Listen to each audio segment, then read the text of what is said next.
This video is about wind-burned cypress trees. These are cypress trees as we like to see them. Nice, vibrant, blue-green color. These are off-color, wind-burned cypresses that received severe damage this winter. Note the dead branches, dead foliage, and foliage that's dying. These are full-size cypresses that have been in for 15 years, and they show massive amounts of wind-burn damage as well as snow load damage where they've been pulled apart by heavy snow load. On the side of the tree where it's protected, they're in fairly decent shape. But on the windward side where the wind beats against the tree, you can see how the tree became desiccated in different areas.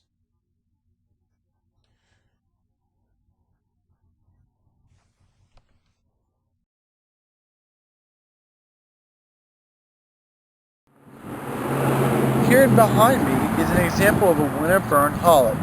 This is a Nellie Stevens holly. Many Nellie Stevens hollies got winter burn in Pennsylvania this year. This is 2014. We had a very bad, cold winter with lots of winds and many days where the high temperature was in the teens. When you see trees like this, it is something to be concerned about, and you should monitor it. There is a couple things you can do. The first thing to do is a lot of people like to take off the dead leaves. You don't really have to do that, and sometimes you don't want to do that because if you take off a leaf that's dead, that you think it may be dead, it actually may not and may hurt the tree later. The best thing to do is to wait for a little bit later in the spring to see which leaves are actually good and which leaves are actually bad before you remove anything. The next thing you can also look at is that this one here, it has lots of green stems on it. And when you have green stems, there's a chance that the buds may still be alive. So don't remove stems that are green.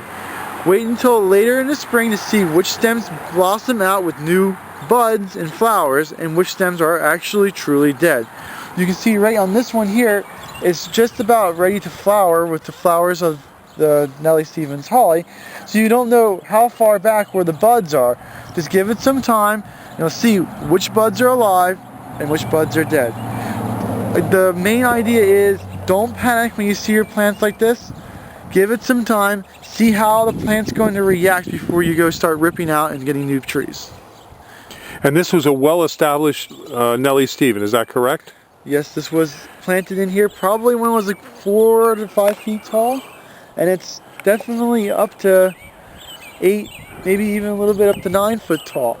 So even if you planted your tree last year, a lot of trees that were planted prior to that had been established and been in the ground also had damages. Well, thank you, Mike. And what other trees suffered windburn damage this year from the severe winter?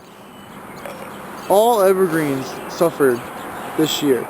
It doesn't matter whether it was a spruce, a pine, a holly, a skip laurel, yew, they all got hurt with this really bad wet winter. Just give whatever you see. Sometimes you'll see stuff that loses its needles, some of it doesn't look very good.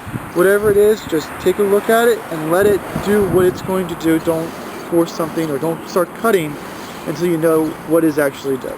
Okay, thank you very much. If you have any questions, you can call Michael at 267-446-2376. All right, very good.